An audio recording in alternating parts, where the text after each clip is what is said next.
Hi, welcome to Off Script. I'm Zach Lewis. And I'm Dr. Draper. Today on the show, we're taking a look at Ryan Coogler's Sinners. We have seen the film in glorious 70mm IMAX. Very excited to report back. Only 10 prints in 70mm IMAX, Andy. We got the hot review right here on Off Script, just for you guys. We're also going to take a look at Warfare. I saw this a couple weeks ago, new A24 joint. Not too shabby, man. Warfare might be a banger. I'm really excited to talk about it. Alex Garland picture. Worked with former U.S. Navy SEAL Ray Mendoza. We'll talk about it here in a second. We're going to talk about The Last of Us Season 2 real briefly in a TV corner. Look, people are eating up this TV corner stuff. I know it's crazy. You saw the title, Off Script Film Review. You thought we're a movie show. Well, we are, mostly. But for cinematic stuff like The Last of Us over on Max, it's worth talking about. Maybe a little bit of mention of the studio as well. We talked about them a couple weeks ago on Apple TV Plus. Seth Rogen's new show. Might be worth talking about. We'll come back to it. We got some upcoming trailers to look at. Before we get to everything, we talk about the news. And before the news, Andy, I got to know, what have you watched in this last couple of weeks we've been away? I've been traveling. You've been doing stuff. What have you been watching? Well, now that we have TV Corner, a lot of the stuff I would talk about is now there. But I did take a look at a little film on Shudder called Little Bites, which is a vampire movie. And it has a really interesting setup where there's a woman there's a vampire like living in her house, and she's slowly feeding the vampire herself, like she lets it suck her blood or whatever, because the vampire really wants her daughter, and she's like, no, take me instead. And so that's why it's called Little Bites. And this is a great premise, executed really poorly. The movie ends up being incredibly boring. It's a bottle film. It only takes place basically in her house. There is a lot of people talking in rooms. There's a lot of conversation. There's so much monologuing. The actor who does play the vampire is really good because it's an old British guy that he's seen chewing, but somehow it's boring. It's an hour and 45 minutes. It's way too long, or it's about 15 minutes too long, and it just it left you wanting. It has a guest appearance by Heather Langenkamp, who was in the original Nightmare on Elm Street. Yeah. So you got a little bit of star power, but man, it's a little disappointing in the end. I don't dare slander the Shudder platform at the beginning of this show, because I know there's a lot of fans out there who really like them. They're a low budget service. They're like $7 or something, and you get a bunch of awesome horror movies. But dude, a lot of the Shudder originals, I feel like I kind of struggle with. Like they just, they're little, I don't know. There's always something. There's always something I can't quite get into. It's rare that you find something like Oddity that's really special, or God, Late Night with the Devil was a straight banger. But I know people didn't like that. Like, I don't know. Little Bites is what it's called. Yeah, and it, like I said, the premise is good, and it starts out pretty interesting because the woman has this daughter, and she has a difficult relationship with her mother, and that's the whole thing. Like it's a parallel to her relationship with her mother. It's about breaking generational trauma, whatever, but it just takes too long to do it. Yeah, well, hey, I dig the feeding off yourself kind of thing. That's kind of cool. Like that's a vibe, and yeah, I get the generational kind of passing down directly. Bloodline, Little Bites. I'll be sure to keep an eye out for it, or make sure to avoid it, I suppose. Right? You're gonna say it's a big avoid. I'm gonna say it's a pass. Interesting idea, doesn't quite execute very well. Well, a quick cover on the show. First story this week. I was gonna say I have not watched much of anything. I've been busy, and trying to get through this video game called Red Dead Redemption 2. It's a whole thing. It's real long, very cinematic. Maybe I'll talk about it here at some point. In the meantime, we got stuff. We got details. We got hot news on what's coming out. A little bit of movie nerd news to open it up here. We got a bunch of directors who are going to be here. Wes Anderson, Spike Lee, Richard Linklater, Ari Aster. Hollywood Reporter's got the whole list. We'll review it real quick here for you. Andy, what do you know about the Cannes lineup for 2025? So just to remind everyone, Cannes is the biggest film festival in the world. It's where a lot of awards contenders will debut. Last year famously had things like The Substance and Anora, Flow. So it's kind of a who's who for where a lot of these awards campaign will start. And it's where some of these films will first be seen. Some highlights that we have a new Julia Ducournau film who did Teuton that we were big fans of, a film called Alpha about a young girl who gets some strange disease in the 80s, which of course is probably a big parallel to the AIDS epidemic at the time. Looking forward to that. Eddington, which we'll talk a little bit about later in our trailer segment. That's the latest film by Ari Aster taking place during the 2020 pandemic. a new film by Richard Linklater called Nouvelle Vague, which I don't know anything about, and the Phoenician Scheme, Wes Anderson, that we've talked about. These are the ones I'm naming are ones that are in competition, which are usually the big deal. There's only very few select films, a lot of which are French, and I don't know much about, but those are the big ones. And then they have the Un Certain Regard category, which I don't really understand how it's different. But we have some debuts here. Scarlett Johansson is debuting a new film as director called Eleanor the Great, starring June Squibb. And we also have a new film from Harris Dickinson called Urchin. And again, he is in the director's chair for this. So some exciting stuff. And then we also have, well, before you go on, Zach, what do you think about that list so far? I think you did a great job of summarizing what this is for people who don't know. You might have heard of Cannes. You might have thought it's like Cannes Film Festival, Cannes, which is how I pronounced it for years, including on this show for a really long time. It took Andy a long time to help me correct. It's just called Cannes. It looks more complicated than it is, and it sounds more complicated than it is. Every year, I feel like we hear people around the Oscar season being like, what are half of these movies? I've never even heard of some of these. This is where you first really hear about them. This is where these things are coming out. This is where they're being seen. This is where people are getting a taste of them. And the beautiful thing about Cannes is that there's not a whole lot of trailers. Like, this is all pre-marketing stuff. People are just walking into these movies blind. You have no idea what Harris Dickinson's Urchin is going to be exactly. You only have a loose idea of what the history of sound is going to be. You know, like you might have heard who's going to be in what or what it's going to turn out to, but like ultimately, like going in fresh and seeing things with fresh eyes is what this is all about. And this helps kind of get a look at, you know, where the industry is, where cinema is right now, at least where artists want to spend their time if they're not, you know, busy making things on green screen sets like the Minecraft movie, which I'm sure we'll talk about in our box office segment shortly. What's coming out of competition, Andy? There's always cool stuff. We talked about Mission Impossible a couple weeks ago. I heard Spike Lee's got a joint. What do you know about it?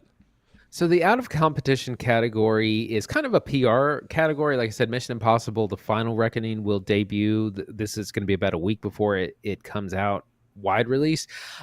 It's obviously not a Cannes level kind of movie going to win Oscars or anything, but it's a good PR time. I mean, you want Tom Cruise at your event. That's going to hype it even more. He's going to bring the whole cast of Mission Impossible. So it's going to be a great PR move for that movie and for Cannes as well. And we also have a new film from Spike Lee called Highest to Lowest, which is actually a remake of the Akira Kurosawa film of the same name from the 60s. So a lot of buzz around that too. So it'll be interesting to see how those are received. Yeah, not too shabby, honestly. I'm really looking forward to new Julia Ducournau. I really want to see what this new Spike Lee film's about, mostly because Denzel Washington's in it. And I mean, come on, Spike Lee and Denzel's like match made in heaven, baby. It's like Martin Scorsese and Jack Nicholson, right? Like you got to go see that movie. I don't know. I really want to see new Wes Anderson. I know there's a trailer out for it. I think we talked about the trailer last week on the podcast, right? Or a couple weeks ago when we did the podcast. Yeah, we have. Not too shabby. Looking forward to Ari Aster's Eddington. It's going to be a good time. Not super stoked about Richard Linklater. Dude, there are a lot of Linklater heads out there. I don't think I'm one of them. I like him fine. I like him fine. He's a fine director. I think he's got a lot of hits. I think he's got a lot of mids. Not too shabby. Big, you know. Yeah, what do you think? What are you looking forward to? Definitely the new Ducournau. I'm more excited about this Wes Anderson than I have been about Wes Anderson before. Exciting that it's in competition. That's always a big deal. Interested to see what early reactions to Mission Impossible are and this new Spike Lee movie. And then who knows what other surprises there are, because usually that's what happened. Like I had not heard about The Substance at all, and then I heard about it last year at Cannes, and then that was one of our favorite movies of the year. So you never know what's going to kind of surprise you. Substance rips. If you haven't seen Substance, you should check it out. Hey, speaking of Mission Impossible, the Academy Awards finally doing a stunt design award. I don't believe it. We've talked about this for years on this podcast, man. The Academy, the Oscars, they should do an award for best stunts, best stunt designs, right? Think of the TV show. You could put pyrotechnics on stage and swing Tom Cruise across on a thing. Like it'd be awesome, right? Like you do all kinds of big something to promo it, and then you give the best stunt of the year to a movie. Well, now they're kind of doing that with best stunt design. This got announced just recently, but I was thinking this is going to be a shoo-in for Mission Impossible. Turns out, I don't think that new Mission Impossible movie is going to be eligible. Well, it takes a couple of years to actually implement a new award because you have to come up with rules and regulations and guidelines for it, and so it takes a while. So this award won't be given out until 2028 for films having come out in 2027. So we're 3 years away from that being an award that's actually given out. So Tom Cruise might have to make another Mission Impossible movie before that gets handed out to someone. So it'll be interesting to see who kind of gets the first one. Also, this is the second new award in just a couple of years. The other one was in 2024, and the award is for award achievement in casting. This is kind of a group award, which has been kind of called for a while. Something like Conclave would be a good example, where you have a good cast of characters where everyone's important and there's not necessarily one clear lead over another, and that will actually be this year will be the first year they give it out, not in 2025, but for films coming out in 2025 they'll award it in 2026. I think everybody's pretty pleased with this news. When it comes to the Academy, there's obviously a desire to want to have a better connection with mainstream audiences. It's hard to get a lot of people in theaters now. Movies are expensive. They only go to a few a year, right? So when it comes to giving out awards, you want those movies that people have seen. You want those to generate buzz. You want that to get attention. This is part of the reason they opened this category a few years ago for like the general... What did you say? It's like the best box office achievement award, right? Like, which is kind of this arbitrary thing for PR. Yeah.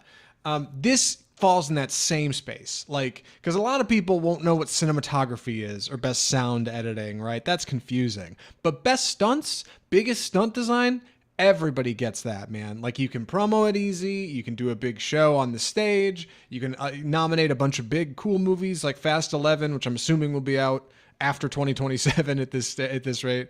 You can do throwbacks, right? You can give Buster Keaton a throwback award, and you give Mission Impossible, you give Tom Cruise a stunt design legacy award or something. Like, it's good, net good. Everybody likes this. I think this is a good one. It's solid. If anything, I wish I didn't have to wait so long to actually get it out onto the stage. Like 2027 is a ways away. Meanwhile, some other innovations are happening in the industry, namely at Alamo Drafthouse, or not at Alamo Drafthouse, I should say, but at Meta, where Meta is partnering with Blumhouse to offer a second screen experience with the debut of their new film Megan 2.0. Right? What do you know about this, Andy?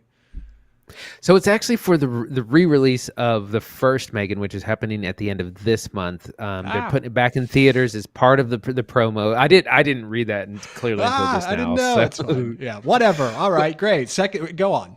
But part of trying to make Megan a little bit more interesting, and especially since it's going to be a rewatch, is Universal is partnering with Meta, Facebook, to come out with this thing called Movie Mate, where while you're watching the movie, you can get out your phone against all regulations and like text the Megan account, and it will like send you, I don't know, trivia or like quote unquote augment the experience while you're watching it on your phone. And the idea is, to hopefully get people in, and hey, you can be on your phone during this because you'll be getting trivia and all this other stuff while the movie that you've already probably seen once is happening. However, Alamo Drafthouse is not on board with this at all. They're like, no, well, we are known for our no phones policy. We're going to continue to enforce that. Even at the re-release, we won't be partnering with Meta for this gimmick technology, essentially. Yeah, well, it's big talk until you expect like the minimum wage waiter to like stumble in the dark to find a customer and tell them to put their phone away. Ask them if they're cool with it, I guess. Honestly, I think most people are not into this, especially regular moviegoers. Come on. You shouldn't be encouraging a second screen experience. The whole point of going to a big dark room and watching one big screen is to look at the screen that you can see that is lit up. That's why everything else is dark.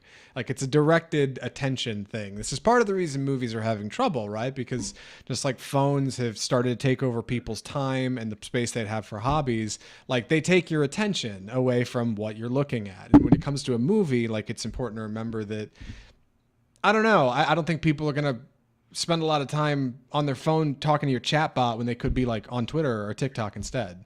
Like, if you encourage me to get my phone out in the movie theater and I'm talking to your chat bot on Instagram, it's not going to be long before I like just swipe up and go to another app. And then I'm just on my phone in the movies.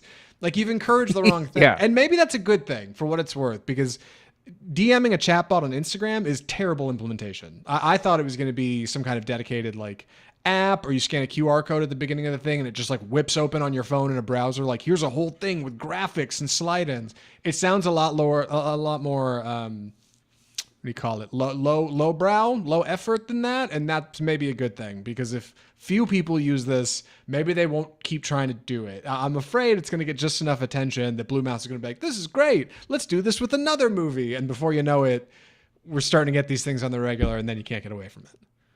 I mean, it's interesting to see how we can innovate. And, I'm always up for trying new things. I don't think this is going to work. I don't think anyone really cares that much. Like if you're a teenager or someone who's chronically on your phone, you can just do that at outside of the theater. Like, you don't have to go. That's a complaint I've seen, that a lot of like younger people that don't want to go to the movies because they would just want to be on their phone, and they know that you're not supposed to be on your phone. So I don't think this is going to really encourage them that too much. Or like you said, they're just going to be on their phone the whole time, and then what's the point of even going?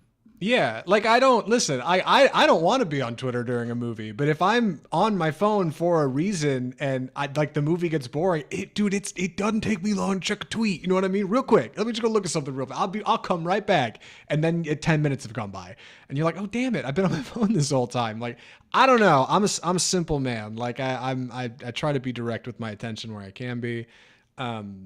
It just doesn't seem like it for me. And certainly not for Alamo either, right? Like, they're not doing it. I think good for them.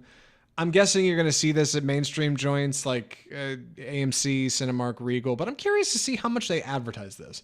Like, when these Megan rescreenings come out, are they going to be like throwing this up on graphics, and like you're going to see it on like the poster outside the theater? Like, now with Movie Mate, it's, click here or scan this QR code to start now. Like, I don't know. I'll be curious to eyeball implementation and see how much they're actually putting in effort. This sounds like a test right now. They just want to see, right? Feel it out, dip a toe in the water.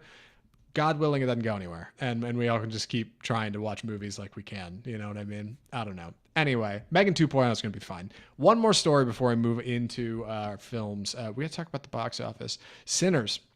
Dude, Sinners is making big waves at the box office this weekend. An OG film, right? Variety was saying it wasn't doing good enough. Everybody else is saying, Variety, what do you mean? Andy, what's going on here? So Sinners won the opening weekend with 48 million. It was projected to make around 40, so it exceeded expectations.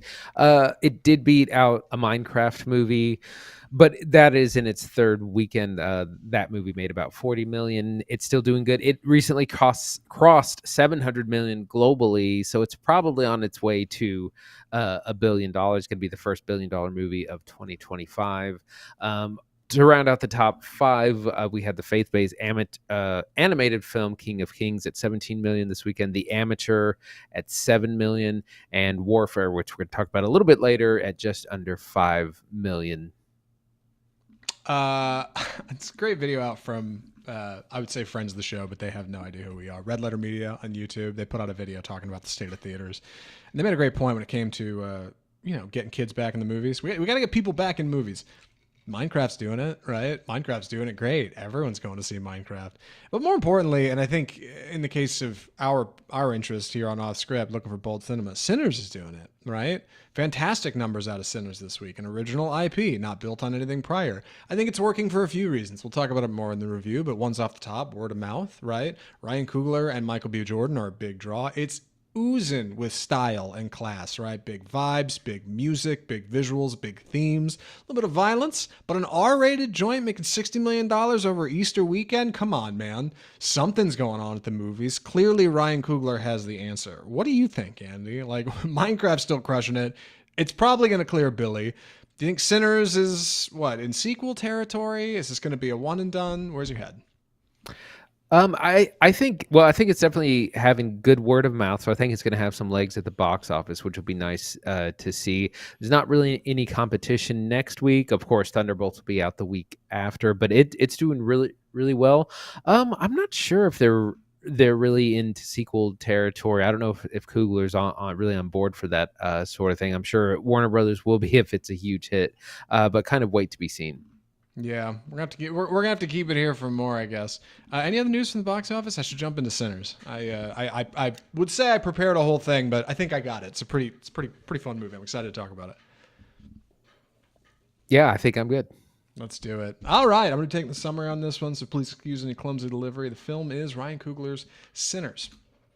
It's 1932 in the Delta of New Orleans, and two brothers, Smoke and Stack, twin brothers, have come down from Chicago with money and suits and all the liquor you can drink to open up a juke joint and an old sawmill. They got to go around and round up all their friends, right? They need somebody to make the catfish. They need some booze. They definitely got to have people serving. We need gambling, and we need dancing, and we need music, which is why they reach out to Preacher Boy, named Sammy, actually, son of the local preacher, and their cousin, played by Miles Caton, newcomer, to come out and play guitar for him and do some singing. Also get Delroy Lindo over to play some piano and some harmonica. Everybody gets together. The night is young. The music comes up. Things get happening, and then three people show up outside and want to come in. And these people are not normal. They are not good. They are, in fact, vampires of a supernatural order who are looking to eat every single person in this juke joint. And suddenly, Ryan Coogler's Sinners becomes a survive the night picture right out of Robert Rodriguez's From Dusk Till Dawn. This movie rocks, man. It's a lot of fun. It's oozing with style. Michael B. Jordan's excellent. I'm very excited to talk about it. Andy, what'd you think of Sinners? So I was pretty excited to go see this, and I figured it'd be a fun vampire thing with maybe some social commentary because it's Ryan Coogler, and I was absolutely blown away by this movie. In a way, I'm trying not to overhype it, but it really blew my mind because it is so much more complex. There's so much more in it than I originally thought. A lot of the vampire stuff doesn't really kind of happen until later in the film, but the setup to that is so exciting. The drama, it's almost like a play where we're meeting all these different characters. We're learning the history of these people, their relationships, and it's so intriguing and engaging before any of the vampire stuff starts to happen. It's a celebration of Black culture and music and history, and also the history of Jim Crow South. This is actually in the Mississippi Delta area, but it's kind of in that Mississippi, Louisiana area. Really surprised because it is amazing in some things. There are some scenes in here that are going to be going down as I think this is an instant classic. So I have huge things to say about this. But Zach, where do you want to start? Well, let's start with kind of the hype. Let's start with how people got to talking about this movie, because this does not feel like a movie that traditionally would pull the kind of attention it has. I know it's got big word of mouth from Coogler and Michael B. Jordan. Like, I know it's had big visuals. But even still, like, it's an R-rated violent flick over Easter weekend, right? Like, it doesn't seem like it would be pulling $60 million domestic. And yet somehow, like, Sinners persists. I had not planned on seeing this directly over the weekend. I was going to watch it, like, Monday. I was just going to see it at a small theater. And I started getting texts over the weekend from people like you and friends of the show who were like, hey, you have one of these IMAX theaters by you. You need to go see this on the biggest screen possible. And I was like, okay, all right, guys, come on. Like, I'm sure it's fun, but it's not that fun. I'm very glad I did. Like, Sinners is a big experience. Like, it is so big. It is big vibes. It is big energy. It is big ideas. It is big action. Like, it is big violence. It's thrilling. It's chilling. Like, it manages to be kind of corny and funny. Like, it's just a good 2 hours at the movies. It is a fantastic get your popcorn, get your drink, get a friend, go hang out at the movies for a couple hours, which is like the kind of experience people need more. Like, God, I feel like people either see chaos in the Minecraft theater or like nobody walking into Companion, right? Sinners manages to land like right in the middle of this space. It is a film you want to go hang out in, you want to go spend time in. And of course it's rated R, so we should talk about a bit of the violence too, because it's not exactly for everybody. But Sinners. I guess the best place to talk is in plot and structure. First things first, Michael B. Jordan is not our lead. It seems like he would be our lead, one of them, right? But he kind of isn't. He's a bit more of our kind of hero character, playing this dual characters of Smoke and Stack.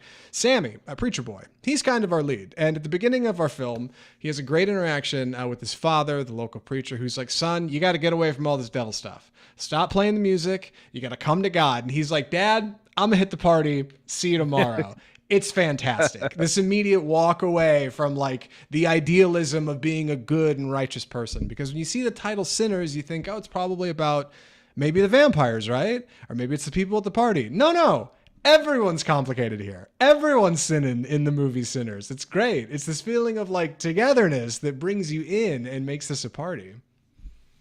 So one of the things I love, the first act is all set up, and it's set up for the start of this big opening of the juke joint. And our characters, Smoke and Stack, they split up and they go across town, and it's almost like a heist movie where you got to get the team together first.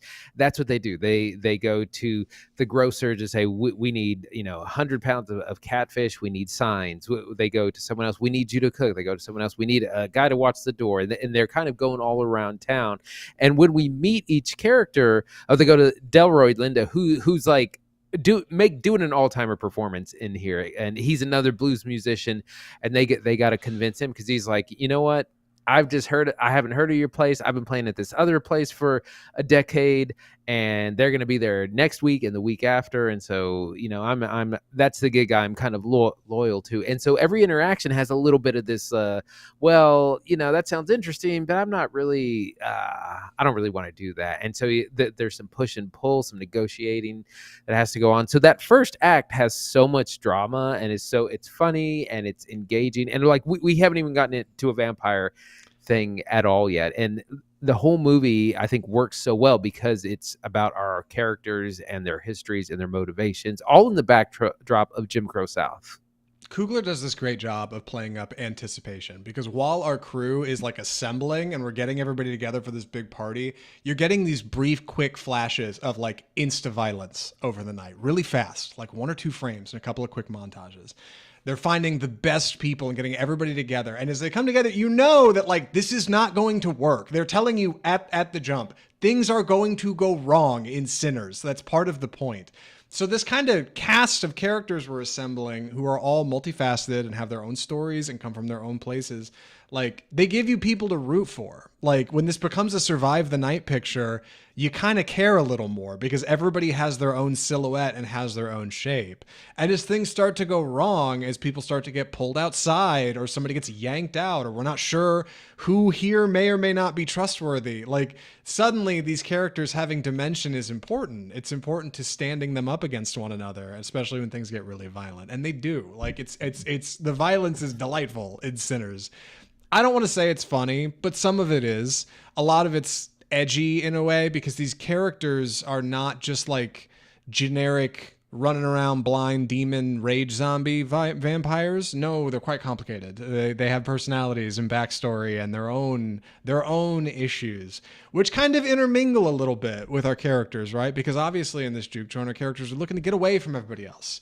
Right? Like we're here to be ourselves. We're here to have our own party. We're here to set our own pace and play by our own rules. And when outsiders come in and say, "Hey, we want to come inside," they're like, "No, that's not what we're doing. That's not what we're doing here tonight."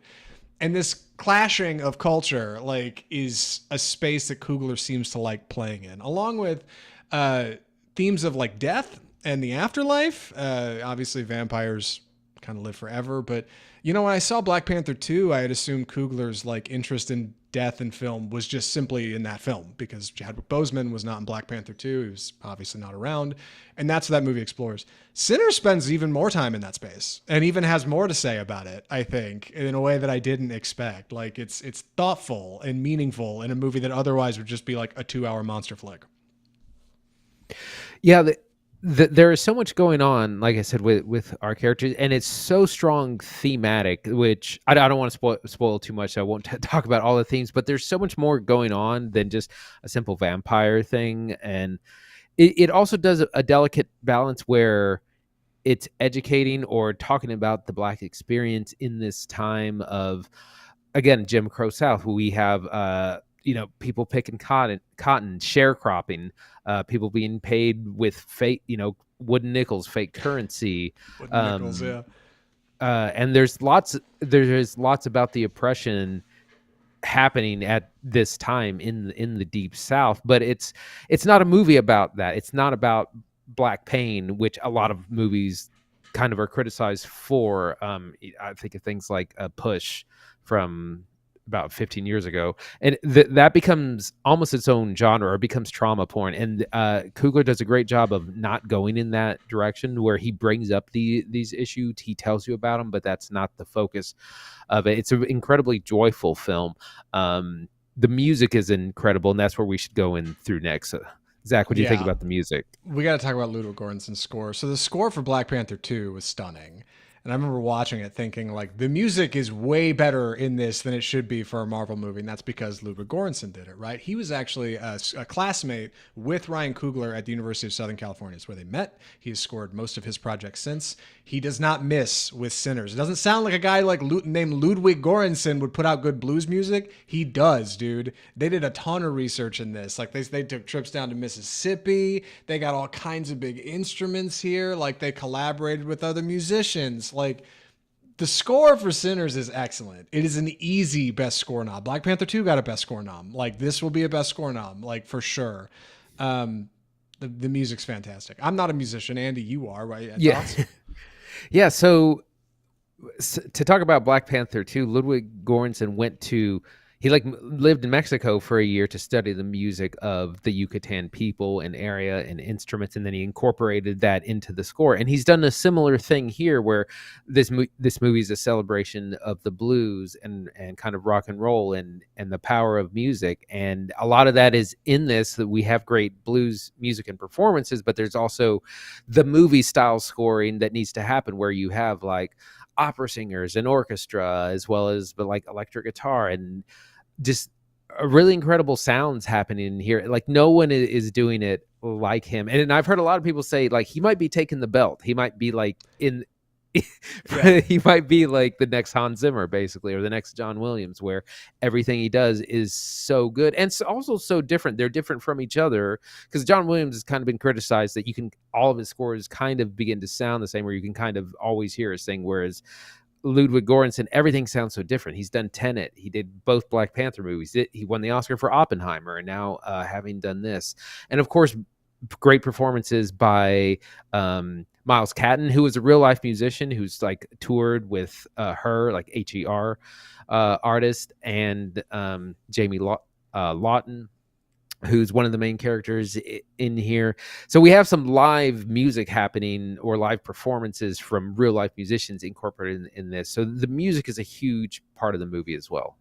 Big performances as well. Michael B. Jordan is fantastic as Smoke and Stack. I tell you, it's pure movie magic. Explain to me how you get two Michael B. Jordans to fight in a movie. How do you do it? It's movie magic, baby. Anytime I see one actor playing twins in a movie, I'm just like, God, that's mind blowing. It looks so good. There you are. It's like there's two of them. It's crazy, dude. Like Jack O'Connell as Remick, kind of the say head main vampire protagonist of Sinner, dude. He's excellent. I don't know what else he's been in. I went looking him up. I know he did that movie Unforgiven. He's the main guy in that, like World War II pilot, the World War I pilot that ends up doing the Olympics or whatever. He's that kid. Otherwise, I know he's an English actor who plays a really great Southern vampire in this. Hailee Steinfeld's a lot of fun. Miles Caton's pretty good. Delroy Lindo's a good time. Great cast, like no complaints, and got a good looking movie too. Big IMAX scene shot in 65 millimeter, which is I don't think it's how Brutalist did VistaVision, but I do know that Christopher Nolan and Emma Thompson, his wife, I know they helped Coogler shoot it. They helped him kind of figure out the format and how it was going to work, and a lot of those big IMAX scenes play great. They got these big, wide landscapes, huge skies, like really, really good looking stuff, and of course a couple real big action scenes that look real good in it. Yeah, I heard in an interview that Coogler and Nolan collaborated, and mostly he was asking, like, how do I use this thing, because IMAX cameras are super loud. He was like, they're like a weed whacker on your set. Like, you can't record sound, you have to do sound separately because it's so big or so loud. And it's so loud because you got this giant film running at 24 frames a second. So he said it's like a weed whacker, and he's like, how do I use this thing, how do I like, so they had conversations about how to the kind of best approach, and they have kind of they've built like a handheld version of one that's still probably pretty heavy, but that they use for some of the shots. And they do have ones that have more soundproofing, but those are even harder to use because they're bigger and heavier. And so it's a whole thing. So when the IMAX full screen stuff shows up, it's a really special time on screen. Yeah, I almost added a story to the outline this week. Speaking of IMAX cameras and muffling sound, somebody got a look at a behind the scenes of a shot from Nolan's Odyssey set, and they have this new IMAX camera that's wrapped in this huge black, like almost looks like a blimp or something, and it's like it's supposed to muffle sound a bunch, just to try to knock it down. Whenever you watch Oppenheimer, remember all that's ADR. None of that is live sound. It's crazy, dude. Like I got movie magic. Like you talk about the illusion of cinema. It's crazy. Anyway, Sinners is a great looking movie. Sounds great, looks great, moves big. I don't think we should say much more about it. I feel like we should probably wrap it up. I think we've gotten there. Andy, would you recommend Sinners?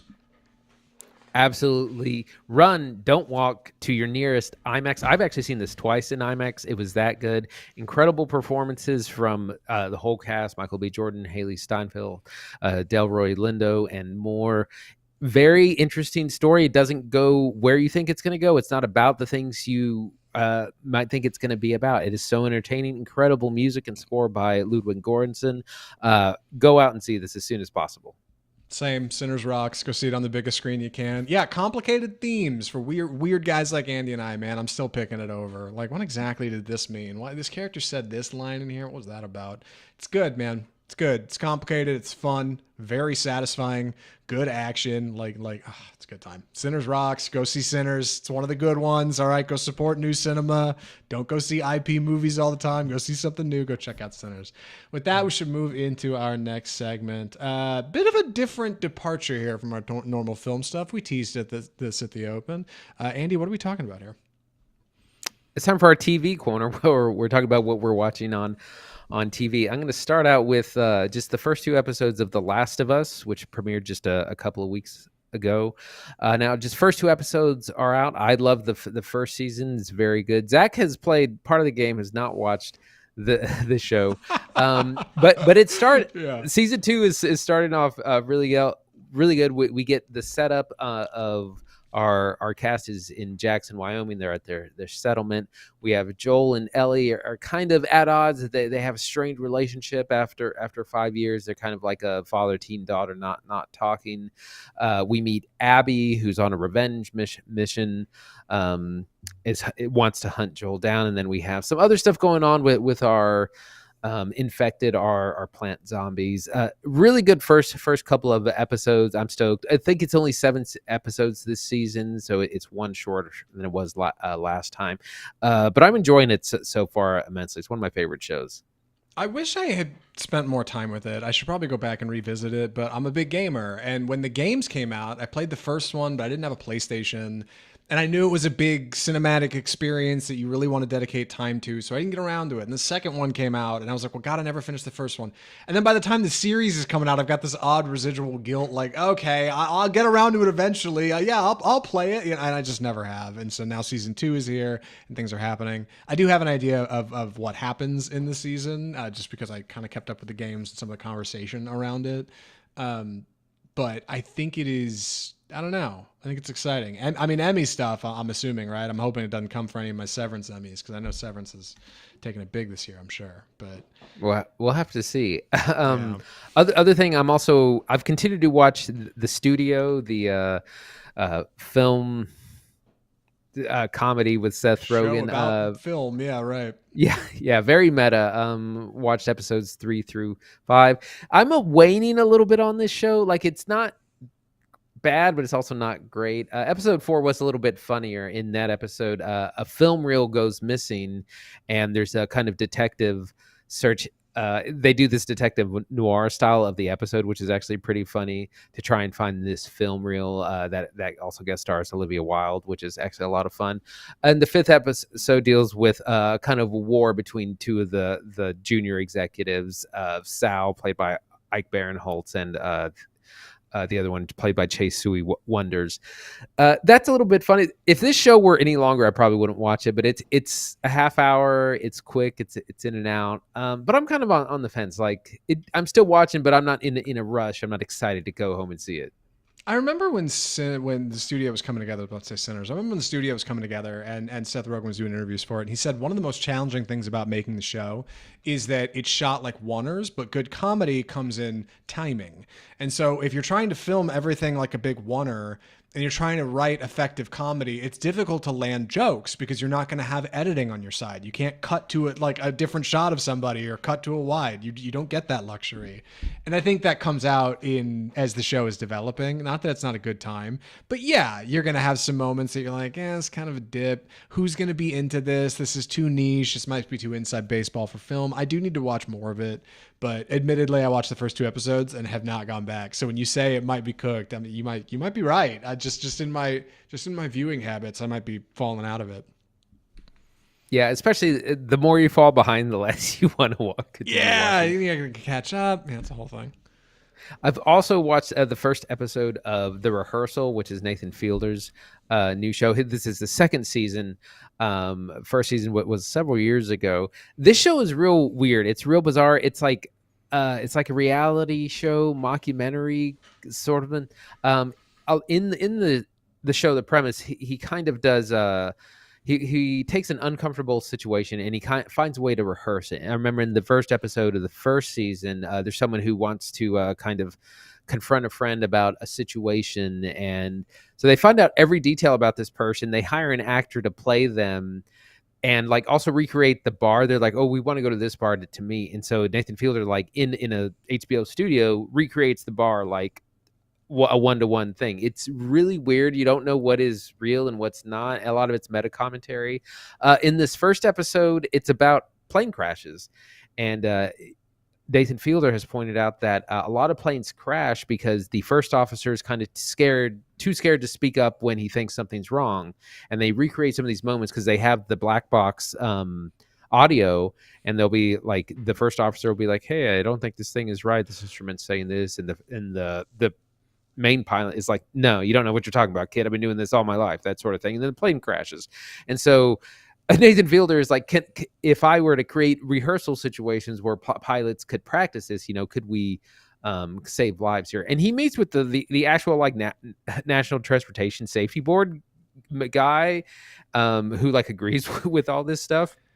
So it's like a really serious topic. And we meet this pilot named Moody, who's like he's like a 28-year-old pilot, real young guy, not very confident. And he tries to talk to him, tries to like, let's set up a rehearsal situation. But he also finds out Moody is struggling with his long distance relationship. So then Nathan Fielder's like, hey, what if we incorporated that too? Like, and so it's a really weird kind of bizarre show. And like he's become famous for this look of where he has his laptop and his like laptop strap where he can like walk around with his computer open.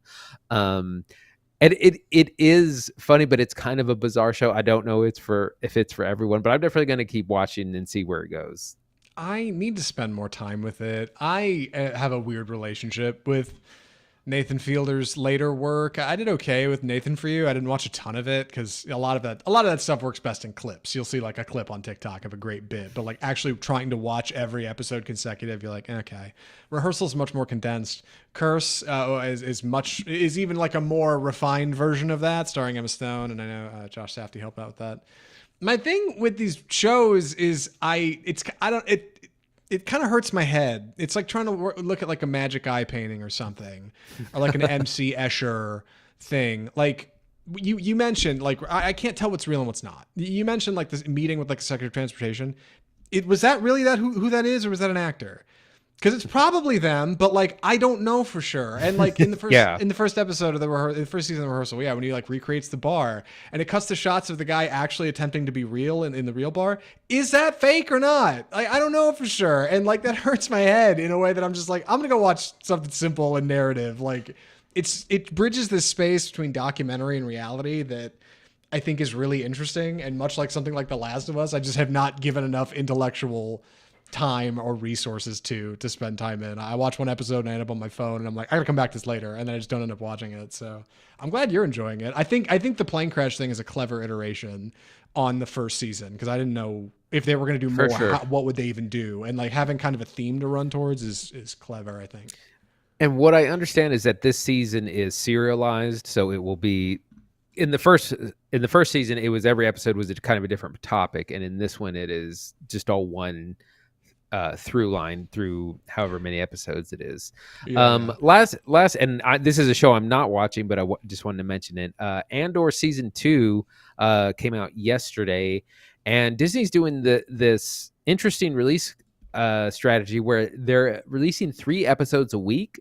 So because it's 12 episodes long, I was like, are they really going to do this for 12 weeks? So instead, they're dropping 3 episodes, which is like 3 hours of TV every week, and so the show will be over in a month. Interesting strategy. We didn't watch season 1. I'm not really interested to catch up on season 2. Star Wars is kind of cooked for me at this point in the game. I don't understand the data behind releasing 3 a week, but they obviously do. Like, they can see their subscriber numbers, they can see how people engage. Like, I would not engage that way. I'm either like once a week, or if they put the whole thing out, it takes me a month or 2 to chew through it. Like, I would not be devouring 3 episodes in 2 or 3 days and then like waiting 4 or 5 days. But there must be people that do that. Like, I'm not that guy. I'm a once a week kind of guy. But I don't know. I think it's an interesting approach. I think it's going to be great. I've read nothing but good reviews about it. People have suggested on other content we've made, hey, you guys should check out Andor. Dude, I already killed my Disney Plus sub. I didn't watch the first season. I'm not going to come back to it. I'm sorry. I'm sure it's great. Andor is a show that seems dragged down by every other show around it, and that's a bummer. It's probably awesome, but my God, I've seen so many misses out of this property that I cannot bring myself to spend time with one that's a banger, knowing it's surrounded by failures, right? Like, it's I don't know. Anyway, it's fine. Anyway, that's TV Corner. Not too shabby. I wish I could say I've watched things. I haven't. I've been traveling and working, and life's been busy. So I appreciate y'all giving me some grace. Andy, thank you for watching stuff and reporting back. We're gonna have to you're gonna have to keep us posted on Last of Us when it wraps up. Yeah, absolutely. One other segment to talk about before we get to Warfare. We need to talk about some upcoming trailers. What do we call this, Andy? It's time for the trailer park. And we got 5 trailers to talk about. A lot of things coming out this week or in the couple of weeks that we've been here. I'm going to start with Eddington, which is Ari Aster's new film, which is debuting at Cannes, which we mentioned a little bit earlier in the show. So this is the first we've seen. Ari Aster, of course, has done Midsummer, Hereditary. His latest film was Beau is Afraid, which was really strange, not particularly well received. Eddington is about a fake town in New Mexico. It takes place in 2020. And in the trailer, we see someone scrolling through Instagram and kind of seeing different personalities of their town. You have the sheriff, the conservative sheriff played by Joaquin Phoenix in a kind of unrecognizable role. We scroll by Emma Stone. We scroll by a child doing the TikTok dance. We scroll by Pedro Pascal as the mayor, who's kind of on the other side of the conflict. He's the more kind of, I guess, liberal progressive guy. And from what I understand is that these two big personalities will kind of clash, and that's the structure of the movie. We know Ari Aster to make some very extreme stuff, so this doesn't really tell us much, but it's probably a big deal. I'm looking forward to it a lot. This is coming out this summer. Eddington looks great. I don't know a lot about it. I don't know if I want to see much more. I think I'd rather just go see the movie flat out. I'm sure we'll get some kind of plot-oriented trailer. People will say it's woke. You can't say Eddington without DEI. But like, of the brief stuff we can see in here, some of these usernames are surprisingly apt. We got like Bernie or Bust. There's somebody in here named Benghazi Dad commenting on something that Emma Stone does. Yeah, you've got like Pedro Pascal's Mayor Ted Garcia, who's like, I will keep America safe, with like a flag. I'm like, oh, dude, this is going to be like the drink and paint scene from Beau's Afraid, but for politics in 2020. I can't wait. Like, this is the kind of thing that I'll get into. If anything, I just hope it's a little shorter than Beau's Afraid, because upon rewatch, my God, that movie's long. I say upon rewatch, everybody knew that movie's long, but I don't know. How long is it supposed to be? Do we have an idea? A couple hours? I don't know yet. Surely not like a 2.5 hour joint. We'll see. Anyway, it looks great. I don't know anything about it. I'm interested. I'd like to see more. Something. Any other thoughts on this one, Andy? No, I'm good. I'm looking forward to it. No, something else I want to talk about is Life of Chuck. We had a teaser for this a little while ago, and we haven't actually gotten a good look at it until now. This is a new film from director Mike Flanagan. Very exciting, big horror director that I'm a fan of here on the show. I think Andy's a passing fan. And it's starring Tom Hiddleston as Chuck, an adult male protagonist, in what I think is a 3-part story based on Stephen King's 3-part novella that is not a horror joint. This is going to be one of those good Stephen King movies like Stand By Me or Shawshank Redemption. You know what I mean? Like, this is one of those those ones that's like based on a story that's not just people getting murdered, I don't think. Life of Chuck has a big cast, and it seems to have big heart. That seems to be what it's going for. I got it from IMDb here. Quote, life-affirming, genre-bending story based on Stephen King's novella about 3 chapters in the life of an ordinary man named Charles Krantz. We know it's got Tom Hiddleston. We know he's wearing some glasses. I know Mark Hamill's in it somewhere. I know it's narrated by Nick Offerman. So that's what I got. As far as I know, it's supposed to be a feel-good, and it's supposed to be real feel-good, man. Early reviews pointing at this thing being a banger. What do you think, Andy? I don't really know what to think. It looks really positive. It's, been described as uplifting and life affirming. We do know that it takes 3 separate periods in the life of Charles Krantz. It seems like a very young and then kind of a teenage version and then his adult version. I don't know much about it. I mean, I heard Oscar buzz about this last year, that this was because they weren't sure on the release date. But I mean, I've heard buzz about it for a while, 4 awards, and it's not even close to being out yet. This will be coming out June 6th, so it is finally around the corner. But a lot of buzz about this, so I'm excited for it because of all those things. Me too. Also, fun fact, you put Jacob Chamberlain in a Mike Flanagan movie. You remember he killed him in Dr. Sleep? Totally killed a kid in that movie. It's crazy. Anyway, sorry. It's true. Next we got the first full trailer for Fantastic Four: First Steps. This looks really good. In the trailer we see the universe that the Fantastic Four exist in, which is separate from the main MCU. They are established heroes. They are celebrities. Everyone sees the thing. They say, "Oh my God, lift up the car!" Like they are beloved. But then we see some sort of threat coming from space. We see the first shot of the Silver Surfer, which is played by Julia Garner in this iteration, who is the harbinger of Galactus.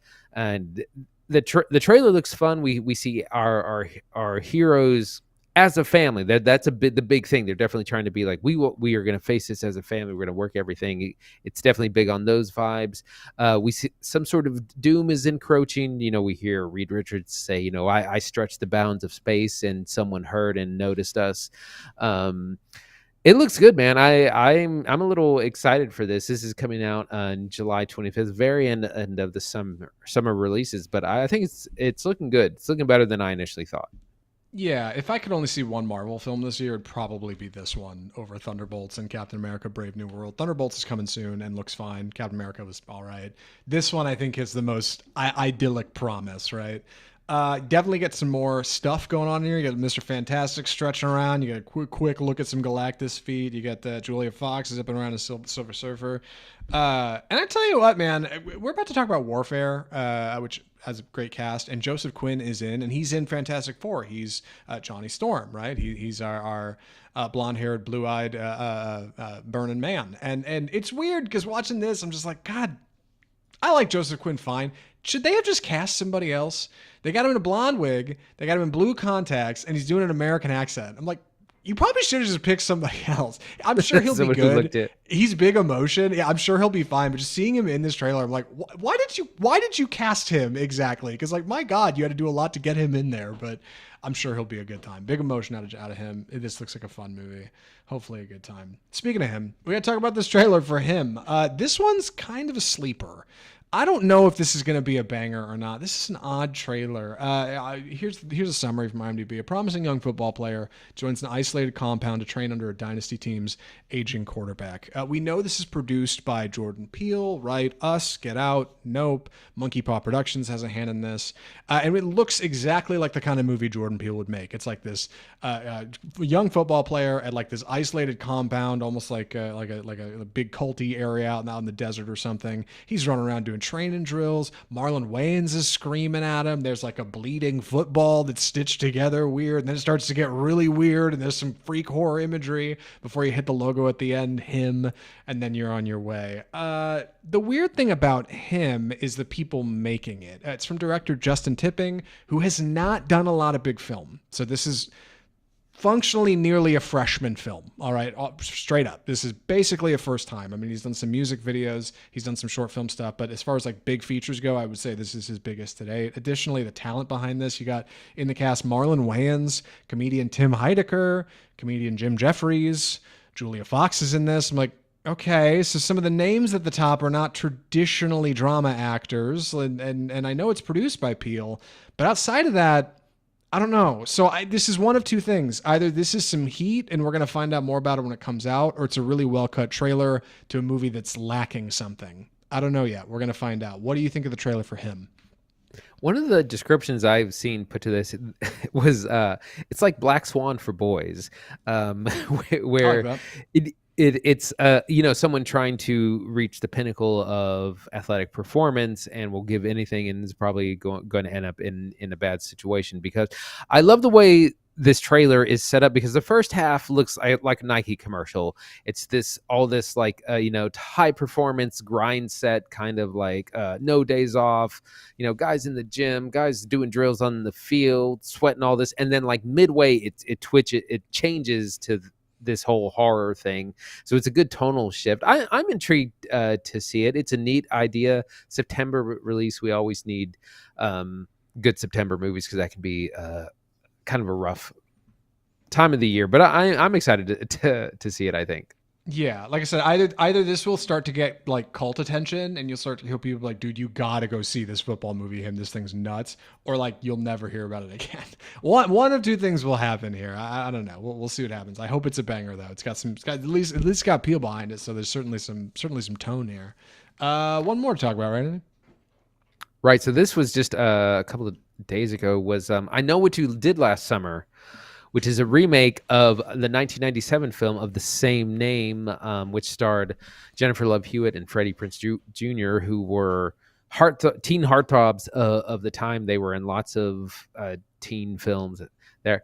The premise of that story is that a bunch of teens are on like a spring break getaway. One summer they're on vacation.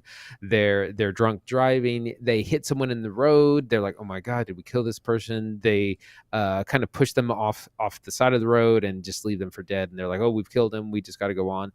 This person is not dead and comes back to exact revenge on all the students. It was a big hit of 1997 and 90s horror, so it's being remade. Basically the exact same premise, but starring Madeline Klein and others. We do see aged Freddie Prinze Jr. show up, not looking great. Jennifer Love Hewitt's also, she does look great. He needs to go to the whatever surgeon she goes to. But I'm just here to be a hater. It's fine. It's fine. They both look fine. It's fine. They're both reasonably older adults. It's fine. Yeah, it's fine. You're fine. They the movie does look more modern. We see kind of a Scream setup where one person is in the shower while their significant other is getting pulverized by a masked slasher with a big hook hand. Again, it's all reminiscent of that 1997 movie. Looks fun. It kind of runs into the issue that I always think of the Scream movies, because we're on, there's been 6 Scream movies, which means there have been 6 masked ghost face killers. And I'm like, that's kind of a lot in one, universe to happen. So there's a similar thing here where it's like, we're really going to have this thing happen twice, where we have a second like mass hooked killer. So it looks fun. That comes out July 18th. Yeah, you need a good reason for obnoxious teenagers to get murdered in your slasher film, right? And like Scream's got a great one. Final Destination's got a great one. I Know You Did Last Summer is a pretty good one. And the title's a little goofy, but clearly it launched 1,000 ships, right? Like you got a group of teenagers who did something bad and are all lying about it. Perfect, right? Like you got exactly what you need, and then a little bit of blind justice coming back in and taking them out. I don't think I've ever seen the original, which is crazy. Maybe I saw it at a party once, but like I don't recall much of it. I do know when I see the guy with the hook here, you know what I think of? Nia DaCosta's Candyman. Which wasn't a very good movie, but big visuals, dude. Nia DaCosta's Candyman was a lot of fun. Yeah, Freddie Prinze Jr. and Jennifer Love Hewitt look fine. It's hard not to, like, I swear you could cut this trailer and like one of the Scream trailers together and make it look like a super movie on YouTube, and it would work and would fool people. You put that on Facebook and people would be like, "Oh my God, I know what you screamed last summer. It's amazing." Like you can get, like I don't know. Like, it's fine. It's fine. Like, I don't know if we'll end up going to see this, It's but the like, nostalgia. yeah, it just feels formula, right? Like, boy, I just feel like I've seen this movie 5 times. You know, you got to bring back the old heads, and they're like, we know what's happening. Listen to us, children, and you know, it's fine. Hopefully, it gets more complicated than that. And hey, I'm glad Freddie Prinze Jr. and Jennifer Love Hewitt. Just like always, I'm glad the old cast is getting a bag. What are the odds you double dip on that paycheck twice? Who'd have thought that this many years later you'd be cashing in on a note you did last summer? Crazy. So it's always funny when you see when they're announcing like the cast and this says starring this person, starring that person with. Anytime you see with or and, you know it's a small role. So they're coming in late in Act 2 to help save the day, probably right. getting killed off. Like they Yeah. like they probably deserve to be in the first movie. Yeah, with and are meant for your highest earning actors in there. So yeah, if they're at the end, you know they're the most expensive and therefore the least used. That's almost how it always goes. There for 5 minutes, yeah. That's right. All right. With that, we should move into our final review of the episode. I know we're running long this week, action packed because we've been gone. Andy, what are we talking about? Warfare. So this is the latest film by co-directors Alex Garland and Ray Mendoza. Alex Garland, of course, did Civil War about this time last year. That was kind of a big hit for A24, very controversial and divisive film. Ray Mendoza is a former Navy SEAL who turned Hollywood consultant. He consults on films for military accuracy. Garland and Mendoza met on the set of Civil War, and that's where they first kind of met and struck up a friendship. And Garland was really impressed with the way Mendoza works with other military actors, because there's a big kind of action scene shootout at the end of Civil War, and instead of, they just hire veterans for these things because it's easier to do that than to try and train actors and extras. But they've come up with this new movie based on kind of a situation in 2006 Iraq in Ramadi, where a platoon is ambushed, a little bit like Black Hawk Down. They are fired upon, people are injured, they got to get people out, and it's a very authentic experiential recreation of this moment, told in just about real time. There's a little bit of setup time, and then the rest of the mission is in real time. About not 90, the whole thing is 90 minutes, so about an hour or so is real time. Real interesting stuff. Very difficult and subject matter. Like it's war, it's graphic, there's a lot of gunfire, explosions, all those things. There's not really much plot. It is just this like kind of 90 minutes that the soldiers are under attack and them having to survive and get out of the situation. It also stars Joseph Quinn, who we just talked about in Fantastic Four, Cosmo Jarvis, who the film is really about. He plays a character named Elliot, who doesn't really remember that day, and part of the reason they made this movie was to create a memory of what happened for everyone involved, but especially for a character named Elliot. Also, it's got a big cast because there's lots of people: Finn Bennett, Aaron McKenzie, Kit Connor, Will Poulter, who's really good, and Charles Melton as well. So that's our setup. It's a very unique kind of movie. We're gonna get into it. Zach, what'd you think? Warfare rocks, and Alex Garland should keep directing movies. We talked about this after Civil War. Civil War got so much flack that Alex Garland was like, you know what? I think I'm just going to get out of directing. This isn't really for me. Andy and I went and saw Civil War. I was like, that's a mistake. You should keep making movies. You're very good at making war movies. And then he made this, and he said in interviews that like, well, Ray was really kind of handling it, and I had a totally different role than director in this movie, and like that's not really what I was doing here, but you know, I know it. And like watching the film, I think he's being modest. I think this is absolutely an Alex Garland picture. It is grounded and it is small. It's a short budget and it works so good, dude. It works so good. I think it's delightful. I think Warfare is one of the better war movies, like maybe ever. Like this might be like top 10 material, dude. Like Warfare rocks, and it works because it's so grounded. It's just 90 minutes and it's basically one setting. You don't move around a lot. And when you think of a good like bottle house picture, you're going to think of something simple like last week's Woman in the Yard, right? Like whole movie takes place at a house, small cast of characters, start to end, that's what you got going on. Warfare fits in that same genre, but the dynamics of that are so much more interesting. An elite group of Navy SEALs, 2006 Ramadi, right? Iraq, things popping off outside, tanks rolling up, another squad coming in, air support's not around. All of this creates this incredible bottle of pressure for 12 dudes who are trying desperately to keep it together when everything is going wrong. It's great. And trying to figure out how they're going to get out of there and make it, how if there's any chance they can make it out alive, is captivating. Like, I think it's super fun. Ray Mendoza does great work directing these guys. Alex Garland is behind the camera, and it shows. Warfare rocks. That's what I think. Warfare is really good. Yeah, I was really stunned by this. I didn't really know much about it, and I avoided the trailer, and also do avoid the trailer because the trailer kind of gives too much away. But I see ads for lots of war films. I think of Guy Ritchie had one a couple of years. A lot of times I'm just not all that interested in this. But I had just heard a lot of good things, and it was Alex Garland.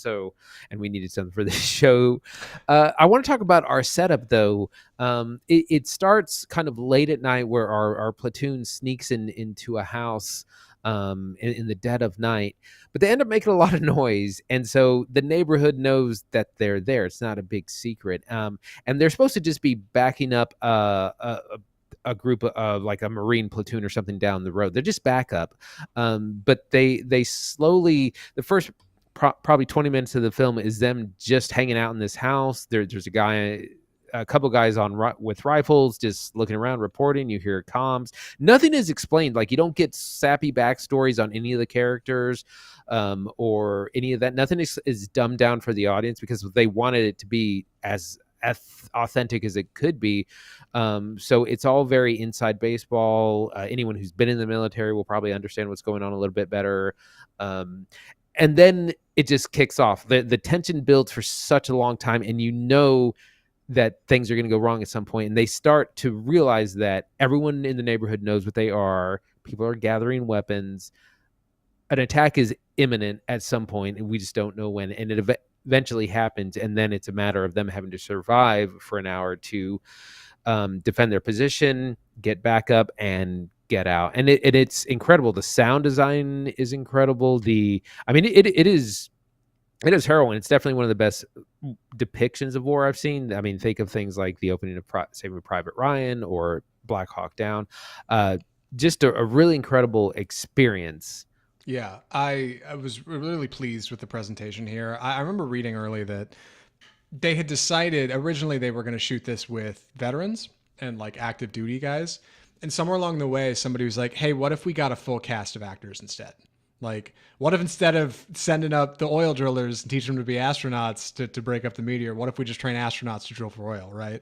And that's the move here. Like, they've trained these guys with like combat courses to do all of these things. And so you get big emotion out of these actors who know how to emote well, but you get the action of Ray Mendoza and real veterans and real people. And it's a perfect combination. Like, it's fantastic. Joseph Quinn is big emotion in the eyes. Will Poulter, big emotion in like the stern jaw, right? Like I love the way these guys bounce off each other. And it's great because in our opening act, you get exactly how SEALs act. They screw with each other. They're like dudes in summer camp. There's actually a great montage early in the movie of these guys like hanging out, listening to music and like dancing and partying and stuff.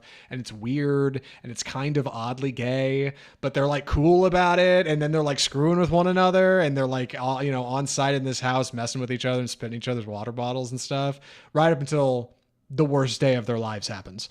And then we're trapped with them and can't get out. And right when you think the movie is going to pull back and give you a break, it cuts back to inside the house, full volume, radio chatter going insane, comms guy trying desperately to keep up what's going on and inform the squadron leader. And the squadron leader just got rattled by a grenade and he can barely keep it together. And there's two guys screaming on the floor. Like, it's awesome, dude. It's awesome and visceral and gritty and grounded in a way that so many war movies aren't. In my work outside the podcast, work with a lot of independent creators, and I get to work with some veterans sometimes. And a couple of them have seen this. I've talked to them about it. They went and saw Warfare, and they had nothing but good things to say about it. They were like, "This is stunning how well it nails it." And I think it gets it because Mendoza's good at directing these guys, but dude, Garland is so good at doing war movies. The guns sound so loud. The explosions like feel like they rattle your seat, man. Like he has got it dialed in. Like Civil War was already good. I already liked watching Civil War fine, even if that's like a more passive role following these war journalists, right? Like they're not really the ones in the action. But Warfare gets right down to it. And it's such a fun time for 90 minutes. It's gory, it's grisly, it's harrowing, it's scary. Like, dude, what a great time at the movies. Oh my God. Like, fantastic. Big emotion and big action. Yeah, it's really incredible. And Ray Mendoza it was at this event, and there's a character who plays him in the movie. One of the things, the movie has been a little divisive in that it doesn't really take a stance politically. It's not talking about the conflict at all, about like why the U.S. was there in the first place, the Iraq War, the larger scale of the Iraq War, any of that. It doesn't depict kind of the opposition, the other side of all that. That's going to be up to everyone individually about what they do and take away. I know that they set out to be, I'm not going to say apolitical, but neutral. They weren't there to make a political point. They said that we just wanted to depict what it's like when you're in the middle of it, an actual shootout, when you're under fire, what it's like when everything kind of goes wrong. Some people don't have an issue with that. Some people do. Some people think they should take a stand. But that's what the creators and filmmakers have said about it. Yeah, the opening sequence with the guys all watching like a workout video together, it's kind of, I mean, it's sexual. Like, and that seems like a setup for like what we're presenting in the rest of the movie, right? Garland has a lot of thoughts on like glorifying violence and glorifying war in film. Obviously, that's part of what Civil War is about. So I think he has things to say here. But yeah, like the movie just leaves you to tug on those threads on your own. It's not grandstanding. It's not trying to raise itself up and say war is bad. Quite the opposite. The veterans I know they've seen this thing. None of them have commented on this as a theme. They do not look at it at all. So, God, open for interpretation, available to wide audiences. Wildly violent, obviously. Should mention, by the way, content warning. Definitely violent. There's a chance. I'm a little worried this video doesn't has trouble on YouTube, but this is all content that's been posted to YouTube before, so it should be fine, but we'll see. Any other thoughts or recommendations, Andy? No, I think I'm ready. Andy, would you recommend Warfare?